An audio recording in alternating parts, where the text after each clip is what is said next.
جوړ شوی دی خو د دې توړ په څه کېږي د دې دهریت توړ به ته څه کې ته به د مغربي فلاسفو د اقوالو نه خبرې لکه زه چې کله دوی ته د دې رچ ډاکن د کتاب نه حواله پیش کوم یا ول د سټیفن هاکینګ د کتاب نه حواله پیش کوم یا د نیوټن نه لکه نیوټن باره کې دوی وی دا دهری و د سره دهری نو د نیوټن د زمانه نه والا تر د دارون د زمانه پورې دا ساينس چې دا د مذهب یو شاخ ګرځیدو تر آزاد به کول خو مکمل دغه نه کور سره مذهب د من نه نیستو کله چې دارون نظریه د ارتقا پیش کړه بد دیسه شو جدا شو نو تاسو چې د الحاد رد کوئ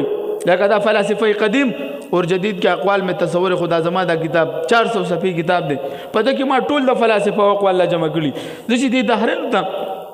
زه اوس پوسټونه شیر کوم کنه چې د دهرن د دوی ګروپونو د پوسټ لګو په غوي باندې خپل راځي ابل اوس می دا راستو قول مرته لګل او چې هغه د وجود د باری تعالی څنګه اقرار کوي هغه وي په دې کائنات کې څه کیږي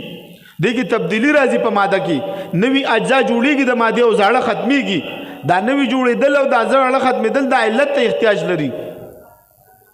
هغه فورس په تاسو ګوري هغه هم د وجود د الباری تعالی کوي نو هغه ما چې ګروپ ته ورته ورولېږو د هریانو نو هغه په یو بل ته چا کو د دې جواب ورکړه چا سره جواب نو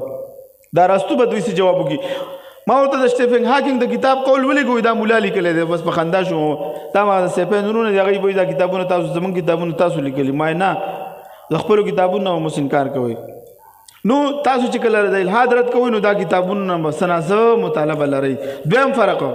اول فرق باندې خو پوه شوي کنه